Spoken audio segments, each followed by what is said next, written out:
Welcome to another OU Insider Under the Visor YouTube Live. My name is Brandon Drumm, here with Parker Thune, Spencer Forsythe's on the board, and running the keys for us. So if you guys have questions, he's going to help us field them. He's going to help us know what's coming and what we need to answer. So I hope you guys start throwing your questions out. We won't get to them to start because first we're going to talk about some recruiting, news, rumors. I know you guys have a lot of questions about Colton Vasek, David Hicks, some buzz about that. Hey, Brandon, what's Caden, the timeline for Peyton Bowen? Oh, don't even start. Don't even start. We can't talk about Peyton Bowen if we have to, but Parker and I will be there tomorrow to talk to him. It'll be probably me talking to him since I'm the guy that talks to him all the time. Parker will be with Michael Hicks, Zeno Imozulu, Devon Mitchell.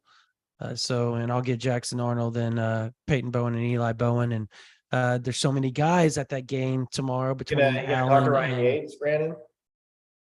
I'll talk to him. I don't think I'm going to ask him if he's ever going to join Oklahoma. I do know they still talk. Like he shut it down, but he's still talking to Oklahoma. There's that. We got a lot going on here, guys. It's going to be a fun YouTube Live. And so, Parker, I think the first thing we got to talk about is Colton Vasek. You and I talked for like 20 minutes today. And yeah, there's some people out there that think something's imminent. You and I aren't one that thinks things are happening as we speak, or that things are like on the cusp of something happening. I will say this, and I want this to be put out there, but I'm going to preface this by saying, don't freak out. If I was a betting man today, and we're talking about how things are trending today, not 3 weeks down the line after Texas plays Kansas State, Oklahoma State, TCU, and then after 4 weeks, have to travel to Kansas, and then they get Baylor at home. They have the meat of their schedule up now. It's not easy. It is not going to be easy for them. So if I was to talk about it today, I'm going to sit here and I'm going to be honest with you guys. I would probably pick him to flip, but that's just my gut. I don't have anything substantial telling me one way or the other because Colton's saying all the right things. He's going to be visiting for the Baylor game as it stands today. At least that's what he's told me. I'm working on being down there this week to go down there and talk to him. Try to get some more information. I was originally going to go watch Eric McCarty and Davian Sims. Yeah. And Colton Yarbrough and all those guys and watch them play each other on Friday with Sean Cooper, C4 guy that runs that organization down there. But Parker and I were discussing, and we think the best plan of attack for us was for me to go down to Austin on Friday and see if I can't get in with Colton Vasek. Now, if I don't go down there, it's because a lot of times these high schools have deadlines of when you have to file your credential. So if I'm late on it, I probably won't be able to. But the good news is he plays on a Thursday next week, and I'll be at that one for sure before I fly out to go watch Akana and McDonald for his senior night, and 3 days before he makes his announcement, and then fly up to Iowa State from that. So either way, we're going to have it covered for you guys if he's still committed to Oklahoma. So, and I think he's going to still be committed to Oklahoma. If something was to happen, in my opinion, Parker, I think it would happen closer to National Signing Day. Recruiting changes. It changes. I just feel like, and this is from talking to a lot of people, Parker, if this thing keeps dragging out longer and longer, I think it's better for Oklahoma. And you and I both talked about this. So I want you to give your opinion on this as well. But the longer it drags out, I do. I feel like it's better for Oklahoma because Oklahoma, yeah, they have tough games ahead. Iowa State's not going to be easy. Baylor's not going to be easy. Oklahoma State, obviously, unbelievable team. At Texas Tech, always tough, right? But if Oklahoma was to win 2 or 3 of those 4, that is showing progress compared to what was happening 3 weeks prior. And that would give, if you're a lot of this 2023 class, you're looking at going, okay, year 1, replacing 45% of your class, 45% of your roster, almost half your roster. And not just half your roster, replacing 80% of your experience and basically the stats from the previous year, whether it's offense or defense, 80%. So you're going to have some bumps in the road there. Oklahoma hasn't done that since 2015. No, not 2015. It was 2009, I think, was the last time that happened. And they even had a Heisman Trophy candidate quarterback coming back. Obviously got hurt. But it's been a long time since Oklahoma's had to do something like that. So it hurt. It hurt Oklahoma a lot. So Venables has something to lean on, being year 1 coach. Parker, how do you see this thing playing out? Do you feel kind of my way as well, or like, what's your gut telling you? It's really hard to say, Brandon, because there are a lot of signs, a lot of very alarming and incriminating signs that point toward the fact that, and it is a fact, that Vasek is still heavily considering Texas. And there are plenty of things that point in the direction of a flip eventually. But at the same time, he's still committed to Oklahoma. And so that tells you, like, here's what that tells you more than anything else, Brandon. The kid's conflicted. He hasn't made up his mind 100% whether he wants to stick it out with Oklahoma or whether he wants to flip to Texas. And so anybody acting like it's a done deal one way or another right now, you're not paying. I would say you're not even reading the tea leaves correctly. Forget intel. You're just not even reading the tea leaves correctly, because you can't help but understand it, Brandon. And I know that there are plenty of Sooner fans out there right now, in particular, that are just kind of pissed off with the whole deal. They're pissed off with the fact that he's visited Texas twice. They're pissed off with the fact that he's towed the line with Brent Venables' commitment. But you have got to, at the very least, sympathize with what the kid's going through, because it's a life-altering decision at 17, 18 years of age. And this is a kid who's grown up rooting for Texas his entire life, and had a dad who played there, has a family who's very pro-Texas. And he decided back in early August that the best fit for him wasn't in Texas, it was at Oklahoma. And that's got to be a tough thing for people around him to be able to swallow. And I'm not saying that he's being unduly influenced by those around him, but you got to put yourself in the mind of an 18-year-old kid, Brandon, and you got to be able to look at that situation and understand what Vasek's going through and realize that some part of him probably feels like he's disappointing everybody in his circle if he doesn't play for Texas. Not just if he doesn't play for Texas, but if he goes and plays for Texas's biggest rival, right? So there's a ton of reason why the kid would be conflicted. And it's perfectly understandable why this situation has kind of unfolded the way that it has. But at the same time, you do wonder, Brandon, as much as there is to suggest that he could be a Longhorn in the end, if he truly wants to be at Texas, if he truly wanted to be at Texas, if that's truly where his heart is, why hasn't he decommitted yet? Especially after taking 2 unofficial visits to Texas, because I can promise you, and obviously we're not privy to these things, but I can almost promise you that he had phone calls with the Oklahoma staff in the aftermath of both of these visits. And the OU staff probably were pretty open were pretty transparent and said something to the effect of, hey, look, if you want to decommit, just go ahead.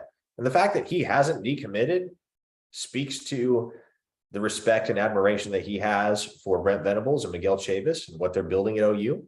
And it gives you some hope that maybe, just maybe, the Sooners are going to withstand the parries of the Longhorn staff. And the other thing that's likely factoring prominently into this, Brandon, and this is this is not an earth-shattering revelation, but Texas just beat Oklahoma 49-0 a couple of weeks ago. Right. And again, put yourself in the kid's shoes. He shows up to a game like that. On one side is the school that he just committed to 2 months ago. And on the other side is the school that he spent his entire life cheering for.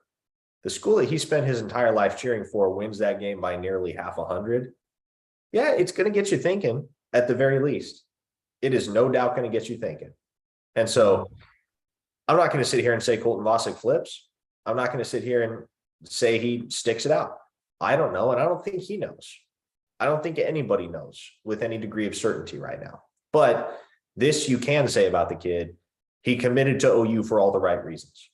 And he was very deliberate throughout the process. He had strong relationships with a number of folks in the Oklahoma class already, most notably Sammy Omasigo, that were really, really pushing him to give Oklahoma another chance, even when he was planning on being at Texas Tech that last weekend in July, when he ultimately ended up coming to Oklahoma instead and committing. So Vasek's a sharp kid. He gets it.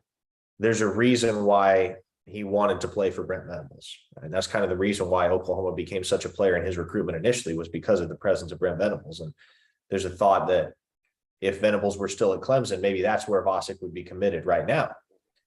And so that bond isn't easily broken as well. And it's not, it's just as it's not going to be easy for Vasek to say no to Texas, it's not going to be easy for him to get on the phone with Brent Venables and say, hey, thanks, but no thanks. So the kid's in between a rock and a hard place right now, and that's completely understandable. Yeah, I mean, I talked to Vasek quite a bit. Like I'm one of the guys he kind of texts back and forth with, and he's never given me a reason to sit there and doubt him or anything like that. Like, he's always been honest. Like, if I send him something like, hey, is this true, or something like that, and I'll be honest with you, like when I talk to a recruit or a kid that we cover, 90% of the time I'm talking to him or anybody else, it's not about football or recruiting. Like, that's what some of these fans, they don't get, that you and I actually, like, we have discussions with these kids outside of, hey, where are you going to go visit, or what are you going to do, this or that? Because if that's all we did with these kids, they would never respond. We would be just like a fan in that sense. So we'd be really bad at our jobs, honestly. If that was the case. But I mean, in all seriousness, he just, I sent him something about, like, I was sent something that was people were super adamant that he was going to decommit after the Texas game, like literally was going to decommit. And I said, look, man, people are sending me stuff, telling me that you're going to call Brent Venables. They swear they have good sources. And I said, I always tell you, and I tell this to every recruit, if there's a rumor out there and it's sent to me, I will send it to them. If they don't want to address it, they don't have to address it. 99.9% of the time, they will tell me flat out, that isn't true, or I'm not doing anything like that, or whatever. Or sometimes they'll call me if they don't want to put it through text, and they'll say, look, this is the deal, blah, blah, blah. Like, Parker, you've been through that type of stuff before, so you know what I'm talking about. And it's just, he's always been upfront and adamant, like, I'm 100% Oklahoma. And I feel like he probably is until he's not. Like, and I think that's how he is. I think he's all in or he's not all in. And I know people are going to go, well, he took that visit to Texas, so he can't be all in. I'm going to be quite honest with y'all. He's really close with Arch Manning, like really close. They are very good friends. I know Jackson Arnold and him are building that type of rapport, but he didn't choose Oklahoma because of the rapport he has with anybody. I saw in the comments section, well, he chose Oklahoma thinking, David Hicks was going there. No, he didn't choose Oklahoma because they chose Oklahoma because let's be honest. If Brent Venables and Bates and Chavis are at Clemson, there's a really good chance he's at Clemson with his teammate from last year, 5-star quarterback. So, I mean, he liked Clemson a lot. From what I was told, and this is just stuff I've heard, is that people kept talking up Oregon. And even when people were talking up Oregon, it was Oklahoma. And that was kind of like a mirage is what I was told. Like Oregon was number 2. Oklahoma was number 1. And that it was that way for a long time because Colton had visited like 3 different times throughout the spring and summer. And he did one real quiet. So, I mean, I just, with that relationship and the relationship that Venables and Bates and all them have with that staff, like that's something people also need to understand. His dad is on the Westlake staff. So that rapport that Clemson staff has with Westlake is what helped Oklahoma get Vasek to begin with. Like that is one of the main reasons why that happened. So, and yeah, there's a lot of buzz that, maybe the parents or dad may be wanting him to get another look at Texas because that's where he played. And if that is the case, that's understandable. He played for Texas. Anybody that plays for a school is going to have a different sense of love, even more so than a fan. And I know fans feel like they have more love for a university than the players do sometimes. And that couldn't be further from the truth because these people pour their blood, sweat, and tears, their emotions and everything into that. Their whole time, their whole being is put in to their 3, 4, 5 years at the university. So their love, and I want your thoughts on that too. Their love is a little bit different. It's like fans are here, those players are up here. So a former player is going to love his university. Now he loves his son more and he wants his son to be happy. I don't think Oregon was really ever, I don't think I was told that wasn't ever going to be possible because it was so far away from home. He wanted to get out of Austin. And so they said, pick a place closer. And that's where kind of Texas Tech came in because of McGuire and the relationship he has with all the high school coaches. And that's where Oklahoma came in because Oklahoma being close and being a program, even though it's an arch rival of everything he grew up hating, he loved the staff. And that staff is still there. If they can prove, Parker, that they're going to improve that defense, if those baby steps from Kansas become baby steps for Iowa State, become baby steps for Oklahoma State, become baby steps for Texas Tech, and those baby steps all turn into one gigantic big step collectively, I think it's going to be hard for him to decommit. But still, I'm on the same wavelength as you. Like right now, if you put a gun to my head, I'm saying he's going to flip at some point. But he hasn't done anything to make us believe that other than take a visit to Texas with a couple of his friends. Which that is a big thing. Like it is. I mean, it's a big thing, but I mean, I understand that, but I'm just saying that's it. Like he hasn't come out and said, I'm thinking about going to Texas. Anytime he's approached by it, it's I'm 100% Oklahoma. And he's got visits lined up to go to OU. Now, if those visits don't take place in November, okay. So now those words mean nothing because the actions didn't follow those words. You know what I'm saying? Like, and that's how we have to approach it. We can't approach it emotionally like a fan can, right? Like we can think things, but we can't project it. Does that make sense? yes. Like we can't project our thoughts like that because we have to stay even keel, even balanced. So that's where we're getting at is put a gun to our head come National Signing Day. Yeah, he probably flips at this point. But if Texas starts to struggle again, I don't know that happens.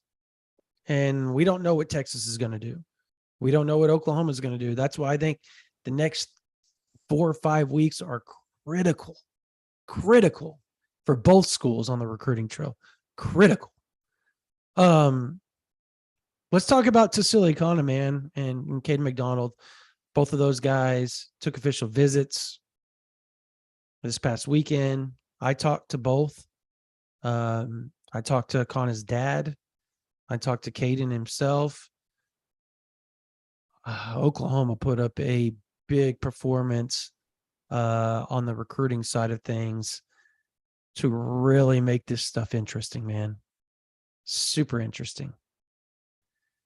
I mean, I would say Oklahoma is probably the top school for both right now, but there's still visits to be had for Akana, and this is going to bring up PTSD for fans off the jump. It's Texas A&M on November 5th. His sister goes to Texas. I think Texas is a big player here for Akana. But people really aren't talking Texas up for him. I think that's probably the weird thing in this whole deal. And it could be a shocker at the end of the deal where Texas just kind of pulls the rug out from underneath everybody and surprises us, I guess. But with Akana, even when talking to his dad, like they're really close with Jocelyn Allo, by the way. I just want everybody to know that. Like, that's a big deal for them. And the fact that a Hawaiian is so revered in the state of Oklahoma is a big deal to them, a very big deal to them. The fact that Dylan Gabriel, another Hawaiian, is so revered here is a big deal to them. Then you got Jonah Laulu, who was his host. He was actually hosted by both Dylan Gabriel and Laulu. Laulu spent more time with him being a defensive guy, but Gabriel came in and did a lot there, a lot on that visit. Joe Hurrah as the president was a big deal for both of them on the visit as well. So I think we're going to find out with Akana, Parker, after, and I'm going to go out and watch him hopefully here in 2 weeks. We're going to find out pretty soon if he continues to win. I'm going to get out there and watch him, but we're going to find out pretty soon after his season's over where he's going to go. I don't think they want to drag it out much longer after that visit with A&M's done. So, and I think fit is a big deal. You and I both talked about that, Parker. So give me your thoughts. That's what I want to underscore. Fit is a huge deal. And people ask from time to time, just out of curiosity, people who are new to the recruiting game or whatever, new to the site, people will ask, what goes into a crystal ball? When you guys enter a crystal ball prediction, what all are you taking into account? And it's a highly inexact science, Brandon. There's no cut and dried calculus that comprises the process of entering a crystal ball or the intel that goes into it. But I will say this, there have been several guys in this recruiting class that I felt pretty comfortable entering OU crystal balls for early in the process. Most notably Caden Green, PJ Atabare, Samuel Masigo, Makari Vickers. Those four are the ones that stand out. But you obviously take the intel into consideration. You got to talk to not just the kids, but sources on both sides to make sure that what you're feeling about the recruitment is legit. But there's a ton of intuition that goes into it as well. And there was a common thread for me when it came time to enter crystal ball predictions for Caden Green, PJ, Sammy, and Vickers. And the common thread with those four guys to me was that kind of put me over the top and gave me the confidence to go ahead with the projections, where they just felt like OU football players. Once you got to know them, once you got to know what motivated them, what they valued in a school at the next level, what kind of relationships, both interpersonally and in terms of football, they were looking for, it just made a lot of sense that those four guys were all going to be Sooners in the end. I got the exact same feeling when I went face-to-face with Akana in Las Vegas back in June. And I've had that prediction in for Akana to Oklahoma since the month of June. And again, a lot of things went into that, but what kind of compelled me to pull the trigger, put me over the top from confident to crystal ball territory, was just the intuition on the situation, the realization that, hey, this is a kid who fits at Oklahoma, who fits what Oklahoma is trying to do, who fits the Oklahoma culture.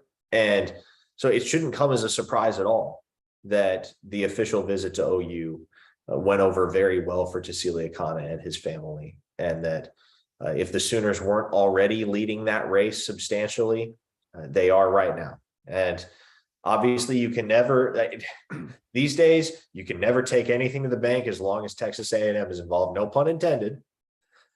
Although I did realize it very quickly. But you look at the other schools that are at the top in his recruitment. Yeah, I remember him looking me straight in the eye and saying, I want to play in the SEC. I want to play SEC football. And so for the longest time, there was a lot of reason to believe that Oregon might be the destination. I never really bought that for that reason. Kid realizes that the best competition is to be found in the SEC.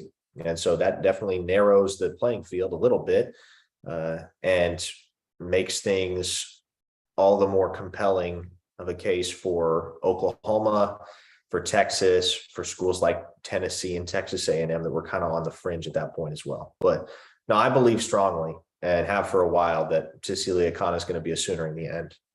Caden McDonald is the one that I've kind of been a little bit more skeptical on. And my read on that situation, Brandon, is that from where I stand, yes, the kid and people around him will say good things about Oklahoma.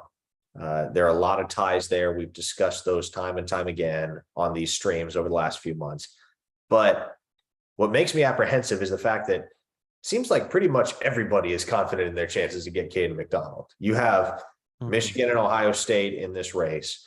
You have Clemson and Florida in this race. And particularly the intel coming out of the Clemson and Florida camps, there's a ton of confidence that Caden McDonald is going to be a Clemson Tiger or that Caden McDonald is going to be a Florida Gator. And so does Oklahoma have a very strong case? Absolutely. And did they hit a home run on that official visit? Definitely. But the one thing you do have to be wary of more so than anything else, beyond just the optics and the knowledge that right now somehow multiple schools feel quite confident that they're going to get the kid. You also have to look at the fact that Clemson gets the last word here. They host him on an official visit this weekend. And then come the following week, it's going to be commitment time. He's going to lock it in on Monday, October 31st, Halloween. That's when we're going to have a decision from Caden McDonald. So I think Oklahoma certainly strengthened their case, but you do have to be leery of Clemson here. And you do also have to keep in mind that although it's less of a barrier than it was in the past, distance is still a factor. Distance from home is still very much a factor for McDonald. So that is my take on both of those recruitments as they stand right now. Obviously, your other official visitor was Derek LeBlanc this past weekend, and that dude's locked in. And he's just, it's fun to witness his interactions with people around the Oklahoma football program, because you can just tell by the way he carries himself. You can just tell by the countenance that he carries around. He is all the way locked in with OU. And not only is he committed in the technical sense, but like he's exuberant. He's excited about the prospect of being a Sooner and about lining up in Brent Venables' defense, learning under Todd Bates, getting to work alongside the likes of the other elite defensive line commits in this class for Oklahoma and the guys that have already established themselves on campus. No doubt. Yeah, I'm just arguing with people now. People are still on this whole Hicks told an ESPN reporter that he was going to OU 3 days before, or going to A&M 3 days before, blah, blah, blah. And I'm like, dude, I did an interview with him, literally flew down there. His dad, everybody, he's going to OU, Oklahoma. Like, you could vouch for all this too. Like, he told everybody he's going to OU until 20 minutes before. 30 Yep. minutes before. It all changed literally like the closing hours before. He had OU stuff, the hat and everything. He was showing everybody, like OU and everybody, what he was going to use on the live thing. I mean, he was, I think, as it got closer, I think depending on when you spoke to him and who he just got done talking to was where he was going as things got back and forth and back and forth. It kind of started going back and forth and back and forth. And we told everybody that days in advance, we're like, we're starting to hear more A&M buzz. And that was because he was going back and forth, back and forth, back and forth. Obviously, we all know how it ended up. So I know that we're literally beating a dead horse, people talking about this. Like, it's been over. It's over. We can talk about Oklahoma talking to David Hicks now, but that's about it. That's about where things stand. I know people are hinting about it on Twitter, like, oh, this and this. Yeah, you're getting your horses before the cart, man. I'm telling you, like, that's not how it's gonna work. Like, there's 2 months before National Signing Day. If a visit happens, if an official visit happens, and he goes to Oklahoma on an official visit, I will then start to pay attention to it a little bit more. Until then, I'm sure you're the same way, Parker. Like, there's not much we can do about it. Talking is talking. Like, these kids have relationships with coaches. They're not just going to not talk to them. That's just how it is. This is years and years of communication, and you don't just stop it because you've made a commitment or something like that. That's just not how it works. They're human beings. So, but on the Caden McDonald thing, man, I get what you're saying. I think the one thing we're and you talked about the connections a little bit. Derek LeBlanc and him are super close friends. Very, very close. As a matter of fact, I remember talking to Caden when I went out to see him. I've been out there 3 times. This will be the 4th time I've been out to see him in the last year or so. And I remember talking to him, and he was like, yeah, what, because I just got done going to see Derek. And this was like in May or whatever. And I knew Derek was going to Oklahoma at that point. Because I knew Derek. Derek had told me, his dad had told me. It was just something we had to keep quiet for a long time. And speaking of, Ricardo, what's up, man? I always give that shout out to you. But Caden came up and he was like, hey, what did Derek say to you? He's going to Kansas, or excuse me, he's going to Florida. He's going to Florida. He's going to Florida. And I was like, no, bro, he's not going to Florida. Like, I don't think he's going to Florida at all. And he was like, no, man. I was down there with him. He was having a good time, blah, blah, blah. He's going to Florida. And at that point, Caden didn't know that I knew where Derek was going. And he just kind of played a little bit naive with me, then finally said, yeah, he's probably going to Oklahoma. And I said, fine, okay, where are you with Oklahoma? And he goes, I like him, but the distance is I'm kind of iffy on the distance. You know, I don't know how I want to get away from my mom that far. And there's a lot of that has played. Like, people have to also understand his brother went up to Iowa, ended up transferring back to Troy to get closer to his family. And that's because it didn't work out for him. And I think right now, or at that point, Caden wasn't wanting to think about the whole transfer part of it, like the potential of, if he did choose Oklahoma, the potential of the transfer. And at that time, Derek hadn't been so locked in publicly to Oklahoma. So those type of things, I think, make a difference. And then when you look at Clemson's commitments on the defensive line, and they've got like 3 or 4 guys already interior committed, right? Well, Oklahoma has Derek. They have 2 edge guys or 2 DNs. I think PJ will be able to slide inside and out because of his frame. Yep. I also think Colton will too. If he obviously stays with Oklahoma. But Caden's different. He's different. Like, he's built different. He's a 6'2". He's going to weigh about 320 pounds, and he can just move. He moves like a stinking tight end, but plays bigger than his 6'2", 290 frame right now. And I think he fits Oklahoma. I do. I think he fits Oklahoma well. I think the one thing Oklahoma has to worry about is Clemson. I know people want to talk about Florida. I know people want to talk, and I may be misreading this. I'll be the first to admit, if he chooses Florida, I misread this completely. But we talked off air, and I told you why I'm not real sure Florida's in this, and I don't want to dive into the weeds of why I believe that right now. I think they're in it. I think they're up there. I don't buy the Michigan stuff the way some people do. I know he took an official visit. I just don't buy that. If distance is going to be a factor, why would you choose Michigan over Oklahoma, who is place that's easier to get to from Atlanta, and you have friends and family there everywhere? So I don't know, man.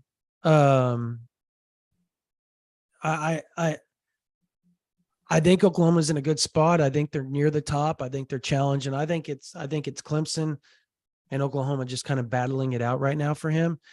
And I think that the one thing that kind of worries me if I'm Oklahoma is that Clemson is Oklahoma, but closer, like as far as culture. But they don't have a Jackson Arnold who he grew up with, played on the same Little League teams together before Jackson moved to Texas. They don't have a Derek LeBlanc who he's super close with. They don't have a Trey Morrison who he grew up with.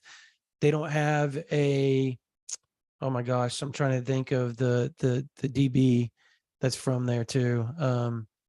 Kanai Walker. They don't have a Kanai Walker who he grew up with and is close with.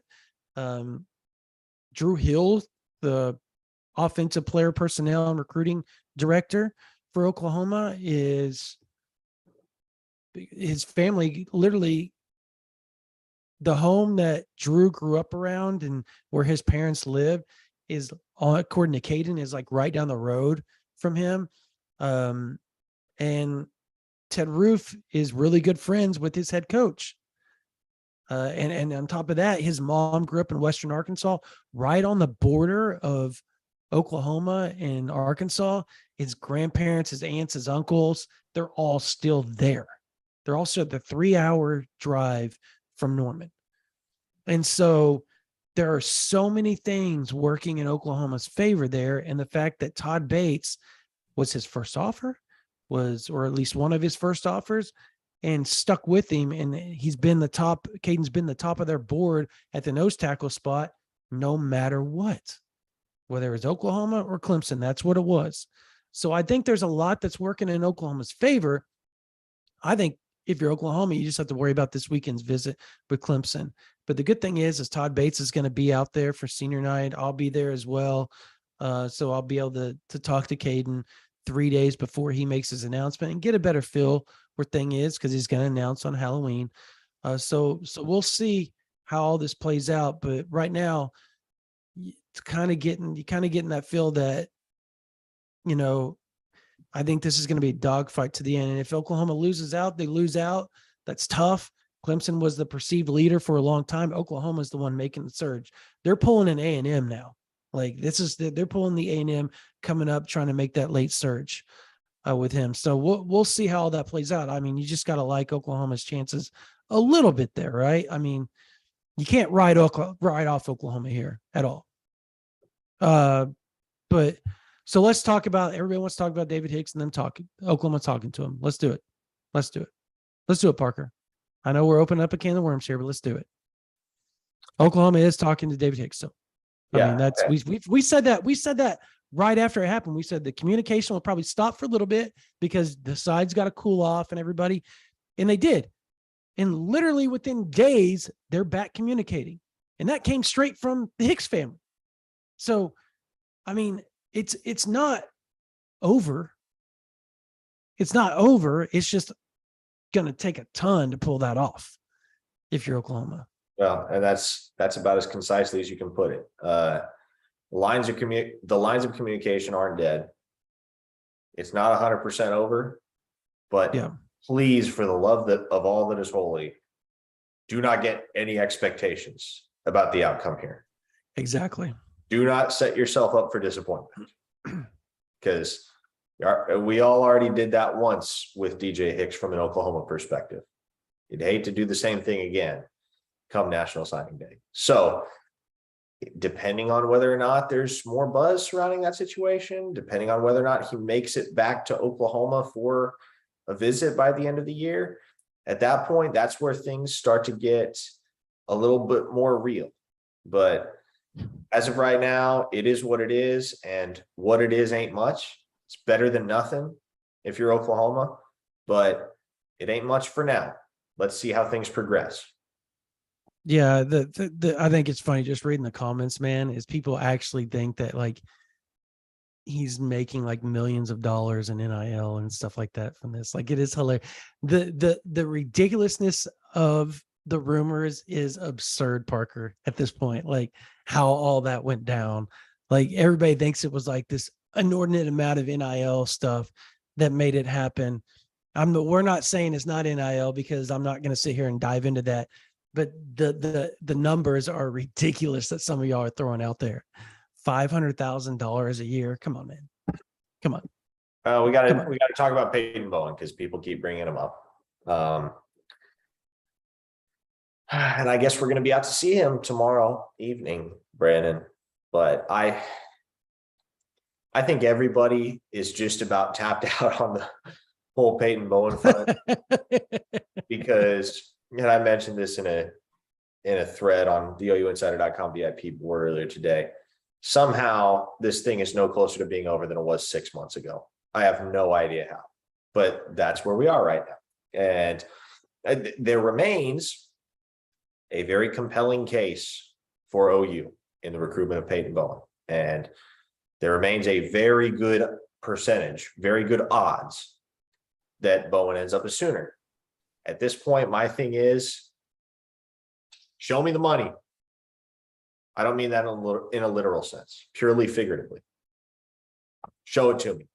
Like, when decommit from Notre Dame, if OU is where you want to be, or if Texas A&M is where you want to be, because as much fun as people have poked at the technicality of his commitment to Notre Dame, Brandon, it's held till mid-October at this point, which is a whole heck of a lot longer than I think anybody figured it was going to hold.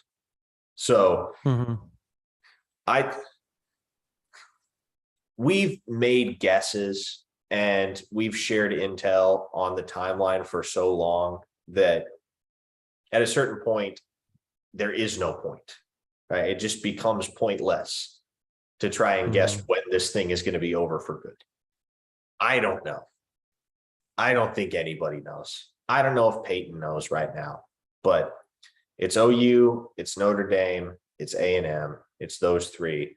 I still find it astronomically difficult to believe he sticks it out with Notre Dame in the end. So I'm comfortable asserting it's either OU or A&M. And as far as which it is, and as far as when it is, I don't know. If you put a gun to my head, I'd say Peyton Bowen's a Sooner, but only if you put a gun to my head. And if you held that gun to my head and asked me when it was going to happen, I'd die at that point, because I have absolutely no idea. Yeah, no, I don't know. Peyton, I love the kid. I mean, he's a great kid. Mom's nice, dad's nice, great people to talk with. I think he knows. I think he knows exactly what he's doing. I think he's trying to focus more on his season than he is dealing with all the backlash. And that's just my gut feeling. Like, I think, and he may not tell people, and he obviously hasn't told Oklahoma. He hasn't really said much to Notre Dame about it. He's supposed to take a visit to Notre Dame on November 5th, but I was told that visit may not even take place. So we'll see about that. I mean, I I think it will take place because I just think it's going to be hard for them to find a reason not to. Mainly because I think he's still going to be committed at that point. And if he's not, well, I'm not going to say that. I'm not going to say, I don't know that he is. Like, I don't know. Like, I think at some point, if somebody's put a gun to my head right now, I'm gonna preface like this. Somebody put a gun to my head right now, and somebody said, "Do you think Peyton will be committed in the next 3 weeks?" I would say, or committed to Notre Dame. I would say no. Next 3 weeks. That's my belief right now. And if he takes that visit to Notre Dame, I still don't think he's going to end up at Notre Dame, just because. One, we've talked about the girlfriend thing, right? We talked about Jackson, right? I mean, everybody knows Peyton's girlfriend's going to play soccer at Oklahoma, and the OU soccer team turns out pretty good this year. And I know there's a lot of people around Denton and Denton Guyer that believe he's going to end up at Oklahoma. I think a lot, and I truly believe this, I think he knows what he wants to do. I think he wants to see things play out on the field still, because every team that he's considering right now has struggled in some form of fashion this year, which is making it so much harder on the kid than I think he even thought it was going to be. So I think that's more the holdup than anything else. And on top of that, there are people around him that are chirping in his ear, kind of, they prefer him at Notre Dame. And so that's making it harder for him to pull the trigger and decommit. And then on the other hand, there's a bunch of people around him trying to push him to Norman. I mean, a bunch.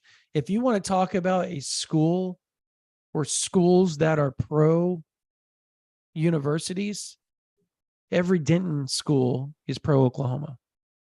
Well, it is like when you go, Parker, you'll get to see this when you go to Denton Guyer this week. You will see more Oklahoma shirts in the stands than you will anything else. It's weird.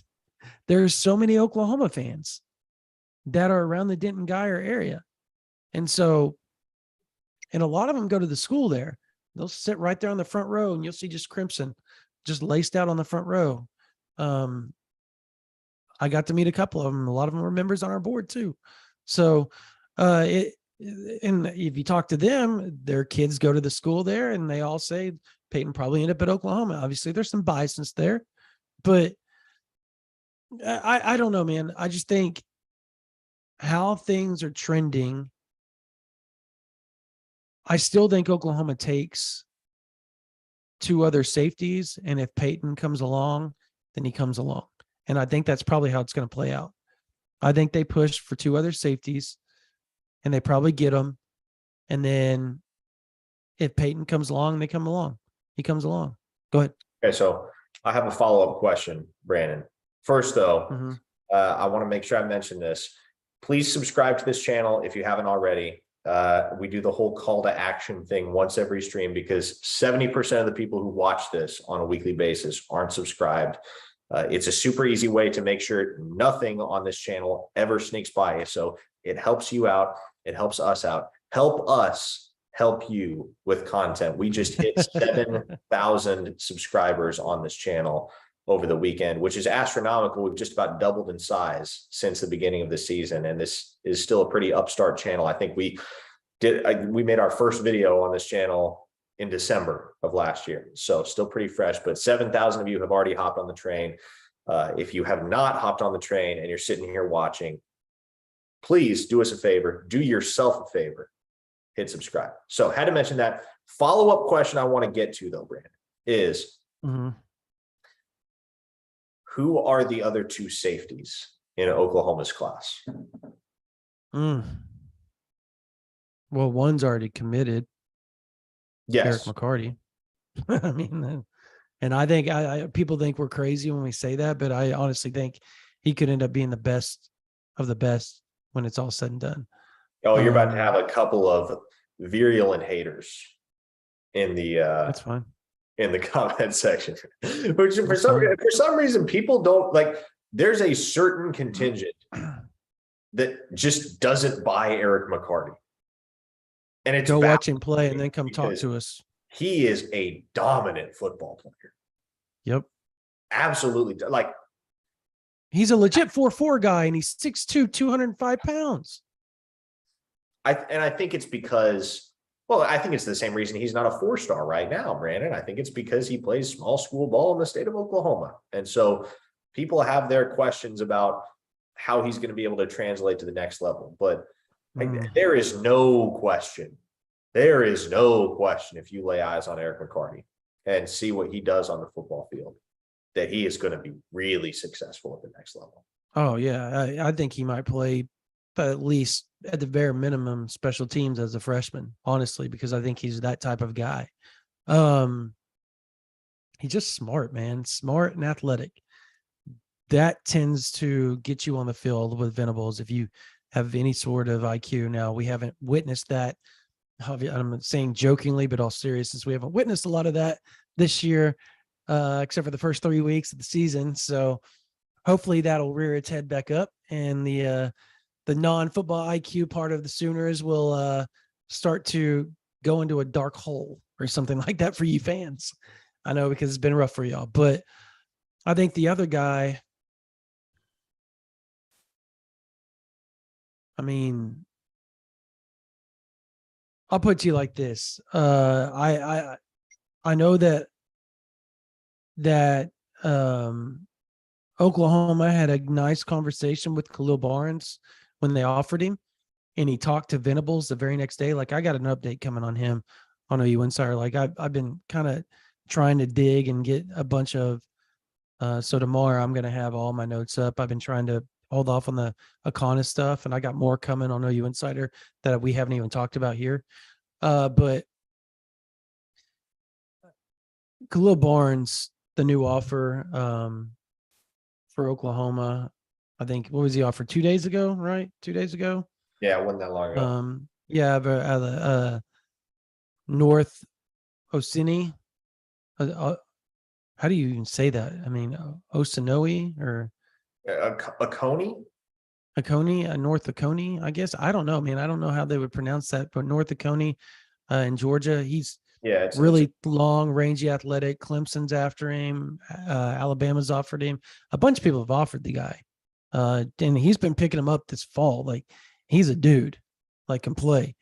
But it sounds like he's trying to set up an official visit here pretty soon to Oklahoma. If that takes place, I could legitimately see him in as a guy. But I think Morgan Pearson's a name that people need to kind of wrap their head around as a potential safety out of Ardmore Plainview High School. 3-star athlete. He's a baby too, man. Like, he's 17. He just turned 17 not 3 months ago, I believe. He's going to graduate at 17 years old, and he's going to start the football season most likely as a 17, or at least fall camp as a 17-year-old. Think about that. And he's 6'3", 210 pounds.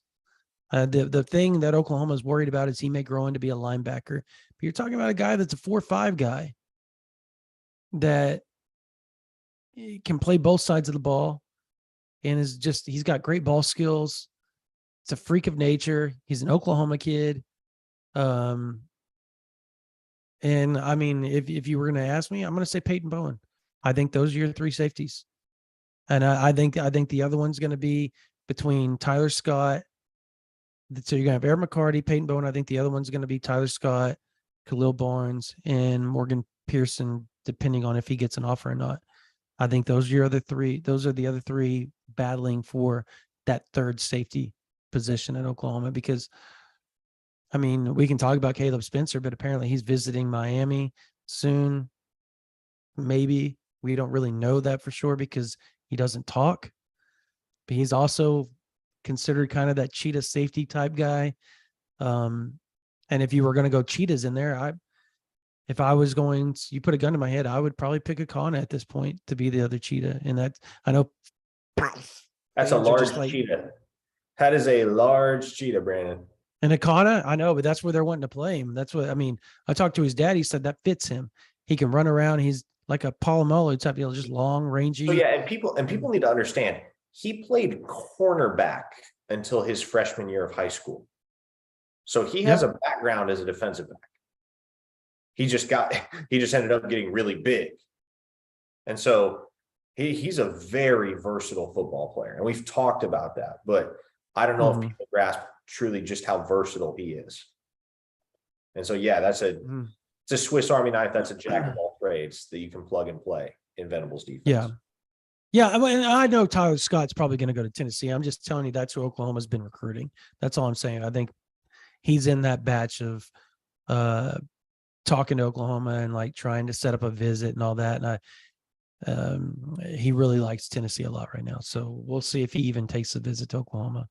I mean, people are also worried about David Stone, bro.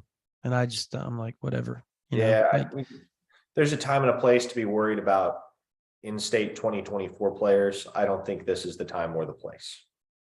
Yep. Okay, so we have a Mongo. Yep. Go ahead. You can read it. Okay, we have a question from the super chat, the YouTube super chat. Mongo has thrown in a financial contribution and asks this question. First, Lava Lamp is undefeated. Yes, it is. I'm not at home tonight, so no Lava Lamp. My apologies. Second, why isn't McCarty ranked higher? And already kind of touched on this, but I think it's as simple as the fact that he plays small school football in the state of Oklahoma.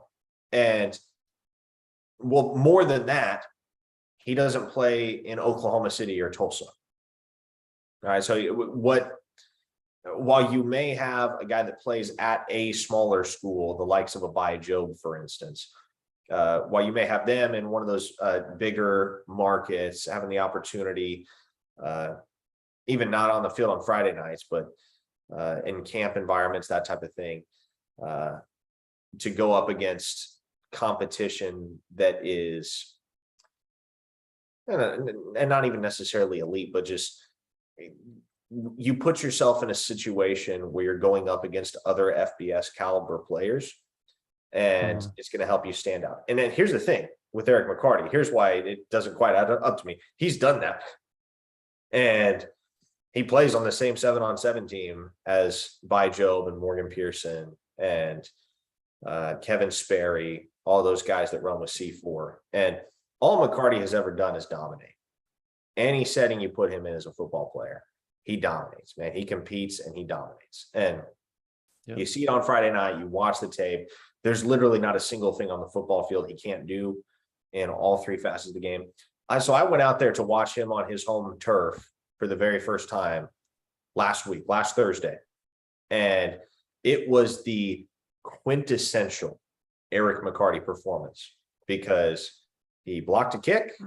He had a defensive touchdown on a 62-yard pick six, and one of his two offensive snaps of the night in a 68-7 win went for a 50-yard rushing touchdown. So he's just like, he is quite literally built different when you watch him on the football field compared to his peers. And would he stand out as much if he were playing 5A, 6A ball in Oklahoma City or Tulsa? Maybe not quite as much, but hey, that McAllister team came to Del City earlier this month and won in overtime behind McCarty. So they can play with the big boys. McCarty can play with the big boys in the state of Oklahoma, and he's going to be able to play with the big boys at the next level. And do not get it twisted. Eric McCarty is the most complete football player in the state of Oklahoma. I don't think he's the best football player in the state of Oklahoma. I would give the nod to Jacoby Johnson in that capacity. But if you're talking about a guy that is the consummate jack of all trades, the guy that would never come off the field if he didn't have to, that's Eric McCarty. And he does it all so well. And I think what's really, really exciting when you get a guy like that at the high school level is, okay, once you get them in a collegiate system, focusing primarily on one thing, how good is a guy like that going to get once he's developed? Yep. That's what excites Yeah, you. no, he's got such a high football IQ. Obviously his dad played for Oklahoma. He's a legacy. I mean, he's got a lot to live up to, and a lot of reasons why he's so passionate about the University of Oklahoma. And generally those guys tend to be really good players for OU when they come out of high school. They end up being big time performers and contributors. I'll say this on the David Stone stuff. I mean, folks are like trying to throw A&M out there and stuff like that. Like, well, like, come on. I mean, his sister goes to Oklahoma.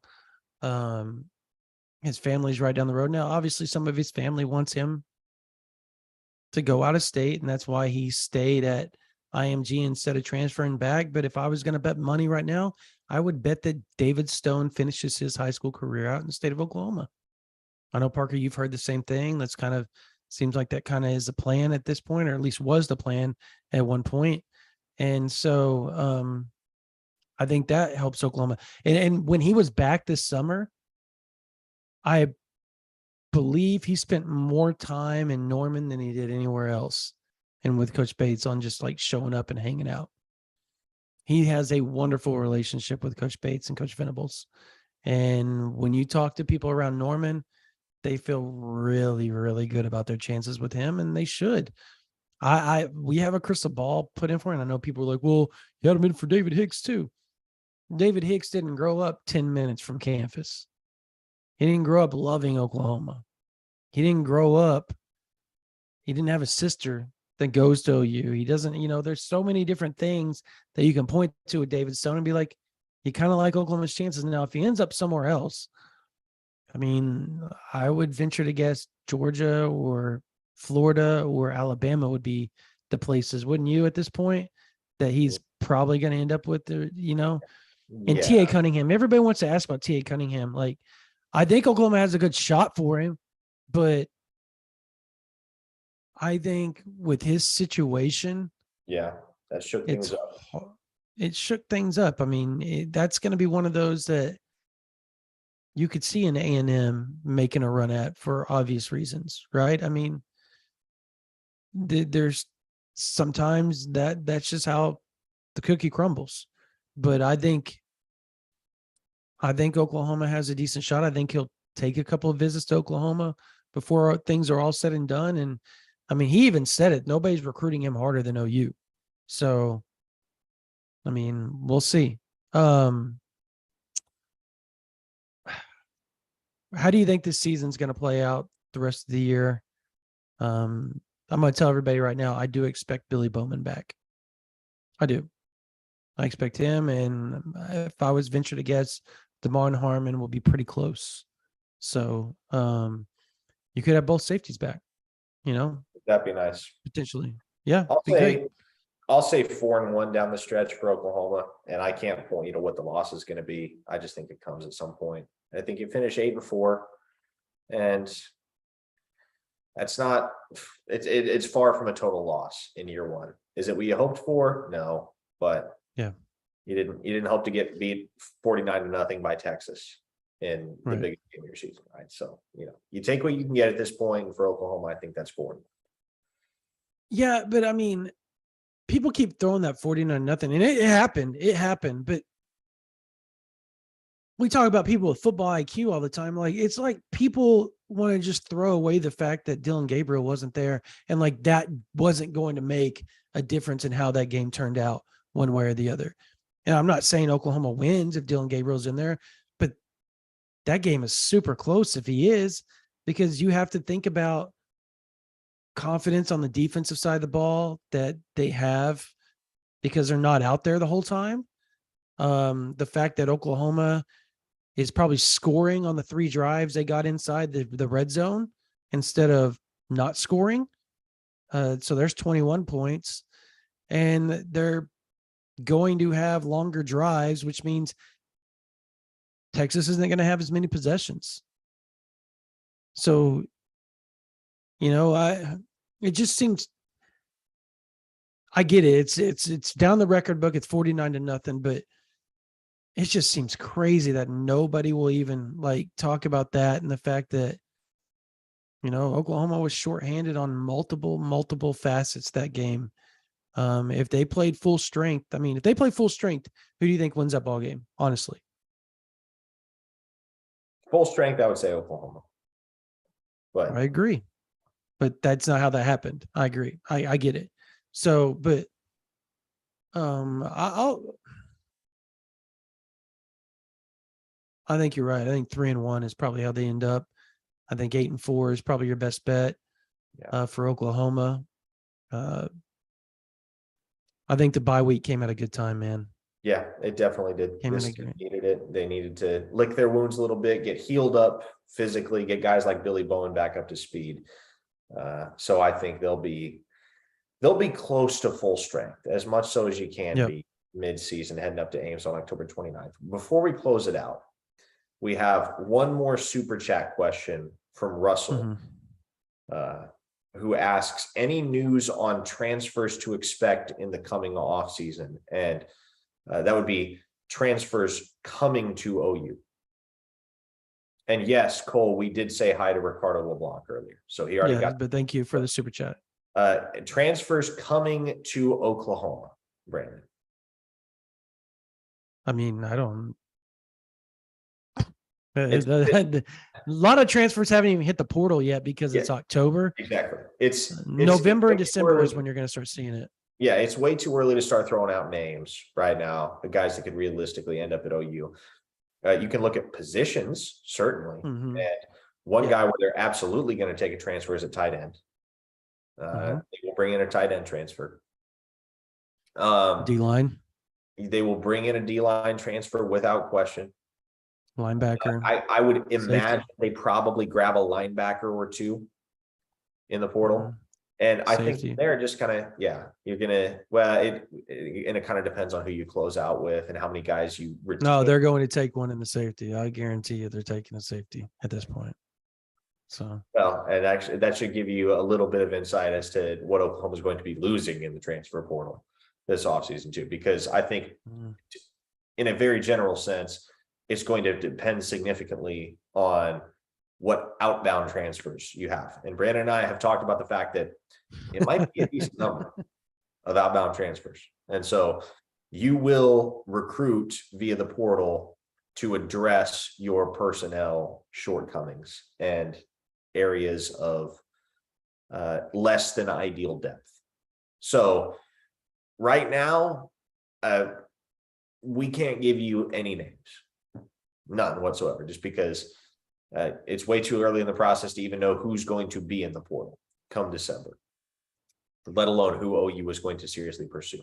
But definitely looking at a tight end, defensive lineman, linebacker to defensive back at the bare minimum. And then from there, you just figure it out depending on who bails. Yeah, I think,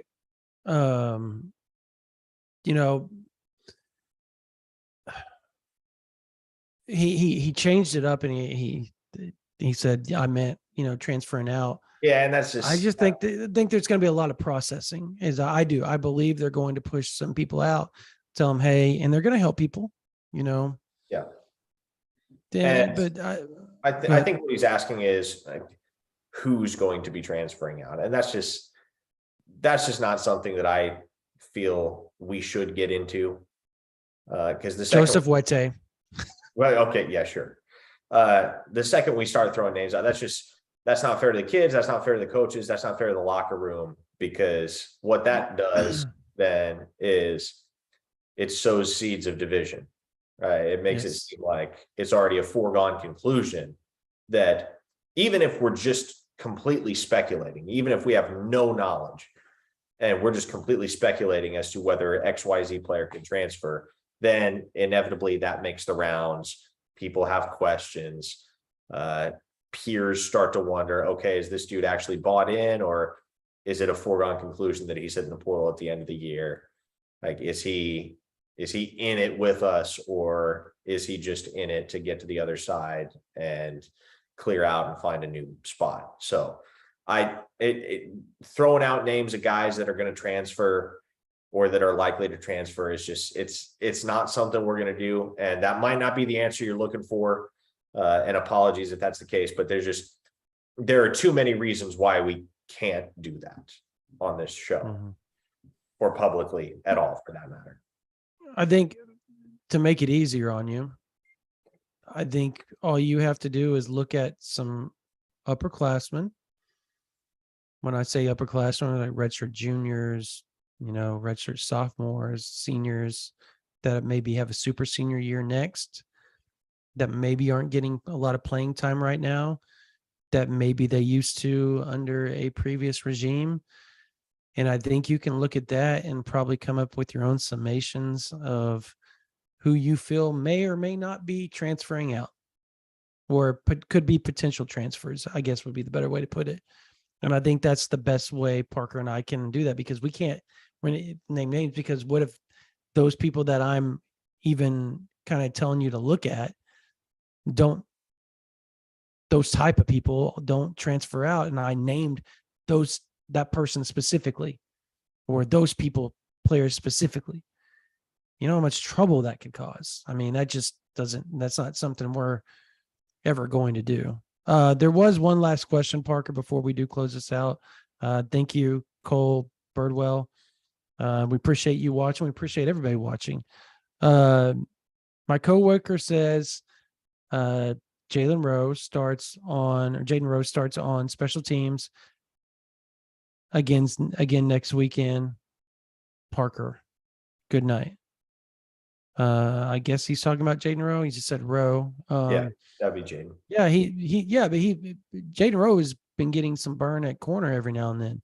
So he was out with an injury to start the season, and he slowly progressed in. Now he's a big corner. He's somebody I think is in line for the cheetah position if he can figure it out later on down the line, with his freak athleticism and his range.